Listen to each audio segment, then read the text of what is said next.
Shout out to Mason, Abdullah. Come on. Best prospect in boxing. Come on. And okay. Come on, man.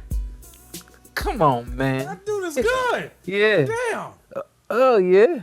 Well, Yeah. so you know how Antt earlier was saying, like, you know, to be fair to Carmel, don't do the tank thing right away. Yeah. But that's just what we do. Like Floyd Mayweather, they compared to Ray Leonard. He wound up fighting in a totally different style to Ray Leonard. But the compliment was, you look like the next guy, the next great American fighter. He looks like the next great American fighter. It's done in every sport, so Go it ahead. needs to be done in our sport as well. Yeah. You have to be able to give somebody a premonition and give them a reason to watch. That's why Floyd puts his arm around the young kid Carmel. Yeah. I want you to watch this big deal right here. So everybody watches the big deal, you know. So I think it needs to be done even more. I really haven't figured out who I could compare That's him what I was to, gonna say. but I really do Terence? think that he's a lot like Terence Crawford. Terence We Crawford. all see the same thing. Okay. He's starting at lightweight. He has a 74-inch reach. Terence Crawford started at lightweight and had a 74-inch reach. He has the skills to pitch a shutout if he wants, but he wants to knock you out. Terence Crawford has the skills to shut you out if he wants, but he'd rather knock you out and take those chances. The one he has in his character, like, good luck, guys, in his division and moving forward. He's from Ohio, you know, like Shawn, and he's got, I think he's five, including him. There's 5 brothers, the 5 Mason brothers, and the dad, and he's grown up like very devout with Islam with his dad. They're a God-fearing family, right?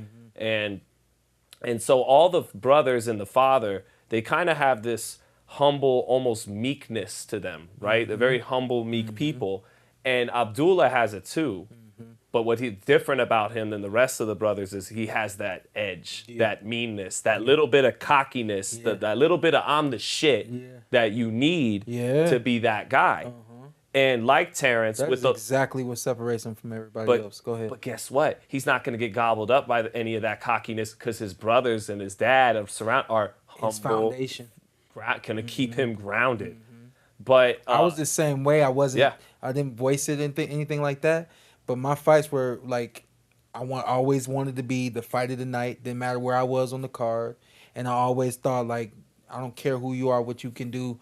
Wait till you get a load of me. You know what I mean? There was a cockiness that I had in the ring against Keith Thurman, which is why I ran into a couple of shots. Because I felt like, I got to get you. You know what I mean? And he's going to get touched sometimes because he wants to get you. Yeah. Right.